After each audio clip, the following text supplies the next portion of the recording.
கிறிஸ்துவுக்குள் அன்பான தேவனுடைய பிள்ளைகளே, நமது ஆண்டவராகிய இயேசு கிறிஸ்துவின் பரிசுத்த நாமத்தில் உங்களை வாழ்த்துகிறேன், ஆசீர்வதிக்கிறேன். நீங்கள் சுகமாயிருக்கும்படி உங்களை வாழ்த்துகிறேன்.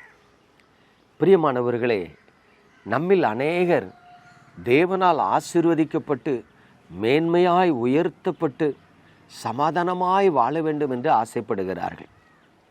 ஆனால் ஜெபித்து பார்க்கிறார்கள், உபவாசித்து பார்க்கிறார்கள், ஜெப கூட்டங்களுக்கெல்லாம் சென்று பார்க்கிறார்கள்.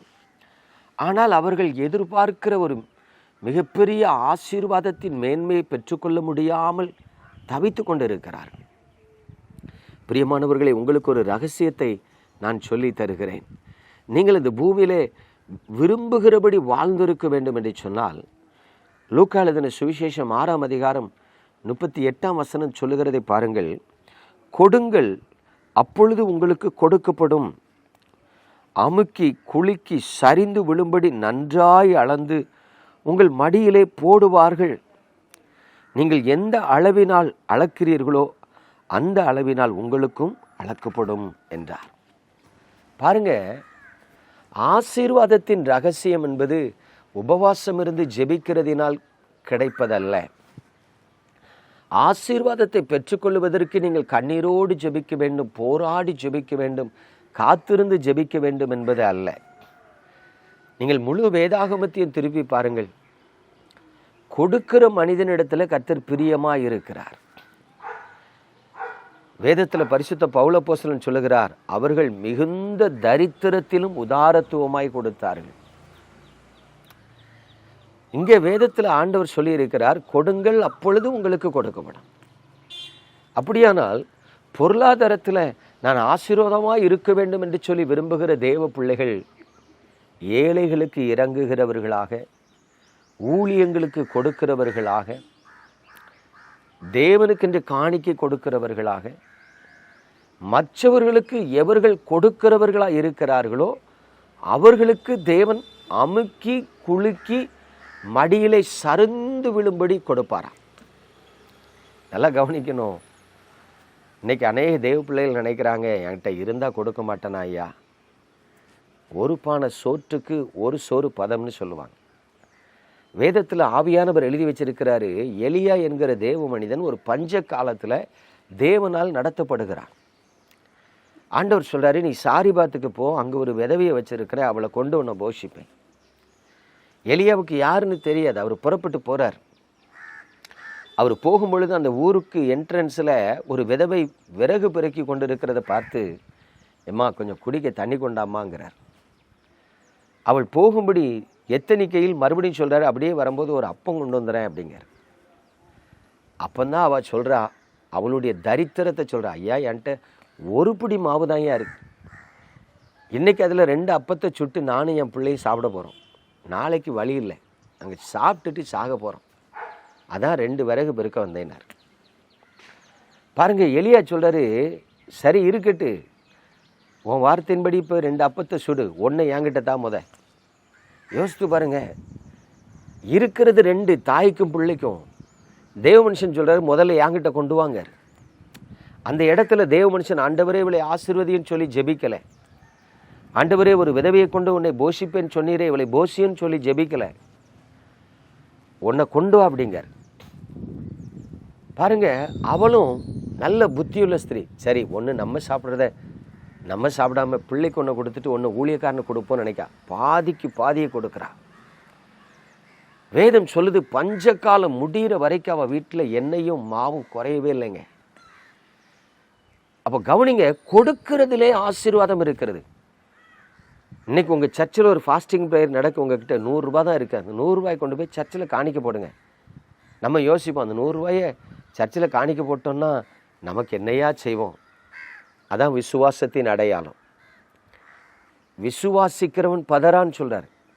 அப்போ விசுவாசம் இருந்தால் தான் நம்மகிட்ட இருக்கிறத ஊழியத்துக்கோ ஆலயத்துக்கோ கொடுக்க முடியும். விசுவாசம் இல்லைன்னா கொடுக்க முடியாது. ஆண்டவர் சொல்றாரு, நீ கொடுத்து என்னை சோதித்து பார், நான் வானத்தின் பலகணிகளை திறந்து உன்னை ஆசீர்வதிக்க மாட்டேனோன்னு சொல்றார். தேவனுடைய பிள்ளைகளை இந்த நாட்களில் விசுவாசிகள் தேவனுக்கென்று கொடுக்கிறதுல பிசினித்தனம் பண்ணிக்கிட்டு இருக்காங்கங்க. கடந்த நாளில் ஒரு தேவ மனுஷன் சொன்னார், அண்ணே ஒரு கிராமத்தில் ஒரு சர்ச்சுக்கு 2 நாள் கன்வென்ஷன் போனேன், 2 நாள் கன்வென்ஷன் பேசியிருக்கிறேனே, வெறும் 1500 கொடுக்காங்க. அதை வச்சு எப்படினே குடும்பம் நடத்த முடியும்? நானும் யோசித்து பார்த்தேன். ஒரு வீட்டுக்கு ஜெபிக்க போனால் கூட 500 காணி கொடுப்பாங்க. ஒரு ஆலயத்தில், அதாவது எங்ககிட்ட இல்லை அதனால நான் கொடுக்கலங்கிறது வேற, என்கிட்ட இருக்கு நான் தரமாட்டேங்கிறது வேற. பிரியமானவர்களே, இன்றைக்கு நீங்க ஆசீர்வாதமா இருக்கணும்னா கொடுத்து பாருங்க. ஆமா, கடந்த நாட்டில் ஒரு தம்பி சொன்னான், அண்ணே நாங்கள் கோயம்புத்தூருக்கு காரில் போகிறோம் அப்படின்னா. என்ன, எங்கள் ஊர் ஆலயத்தில் கொஞ்சம் எக்ஸ்டென்ஷன் வேலைகள் இருக்குது, அதனால் எங்கள் ஊர் மக்கள் கொஞ்சம் கோயம்புத்தூர், ஈரோடு, கோபிச்செட்டிப்பாளையம் அந்த சைடு சத்தியமங்கலம் அந்த பகுதியில் இருக்காங்க. அப்போ நான் கேட்டேன், எவ்வளோ குடும்பம் இருக்குது? ஒரு 8 குடும்பம் தான் இருக்குது. 8 குடும்பத்தை பார்க்குறதுக்கு இங்கேருந்து காரில் நீங்கள் 7 பேர் போகிறேன்னு சொல்கிறீங்களாப்பாண்ணே. அப்போ அந்த தம்பி சிரிச்சுட்டு சொன்னான், அண்ணே இருக்கிறது 8 குடும்பம் தான், ஆனால் நாங்கள் திரும்பி வரும்போது எங்களுக்கு எப்படியும் ஒரு 8லேருந்து 10-15 லட்சம் வரைக்கும் கிடைக்கும்னா. என்னடா சொல்கிறா, 8 குடும்பம் அவ்வளோ தருவாங்களா? கொடுப்பாங்கண்ணே. அந்த மக்கள் ஆலயத்தை நேசிப்பாங்க, கொடுப்பாங்க. யோசித்து பாருங்க. அப்போ தேவனுக்குன்னு கொடுக்கிற மக்களை தேவன் அளவில்லாமல் ஆசீர்வதித்து வைத்திருக்கிறார். உங்ககிட்ட இருக்கு இல்லைங்கிறது இல்லை, இருக்கிறத கொடுங்க போதும். நீங்க கடன் வாங்கி கொடுங்கன்னு ஆண்டவர் சொல்லலை. உங்ககிட்ட என்ன இருக்கோ அதை நீ கொடு, உற்சாகமா கொடு, சந்தேகப்படாம கொடு.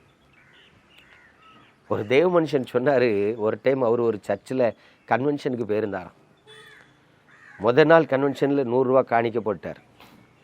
2வது நாள் கன்வென்ஷனில் 100 ரூபா காணிக்க போட்டார். 3வது நாள் கன்வென்ஷனுக்குன்னு அவர் 100 ரூபா வச்சுருக்கிறாரு. அன்னைக்கு பார்த்தீங்கன்னா காலையில் சண்டே சர்வீஸ் இருக்குது, நைட்டு கன்வென்ஷன் இருக்குது. ஸோ அந்த காலையில் சர்வீஸில் பேசும்போது பார்த்திங்கன்னா அங்கே அவர் வந்து ஒரு 100 ரூபா காணிக்க போட்டார். அந்த சர்வீஸ் முடிஞ்ச உடனே இன்னொருத்தர் வந்து சொன்னாராம், எங்கள் சர்ச்சிலேயும் ஒரு பிரசங்கம் கொஞ்சம் 11 மணிக்கு மேலே பண்ணிட்டு போயிருங்களேன். இவர் போகிறார். அந்த சர்ச்சு பார்த்தா ரொம்ப எளிமையான சர்ச்சு, சின்ன சர்ச்சு, மொத்தமே 15 பேர் தான் வந்திருக்காங்க. உடனே இந்த தேவ மனுஷன் நினைக்கிறார், ஐயோ இந்த ஊழியக்கார கஷ்டப்பட்டு ஊழியம் செய்கிறார். சரி, அப்போ ஒரு 500 ரூபா காணிக்க போடணும்னு 500 ரூபா காணிக்க போட்டார். இப்போ இந்த தேவ மனுஷனுக்கு ஒரு திருப்தி. முதல் நாள் 100 ரூபா, 2வது நாள் 100 ரூபா, 3வது நாள் சர்ச்சில் 100 ரூபா, இங்கே ஒரு 500 ரூபா ஆண்டவர் காணிக்க போட்டேன்.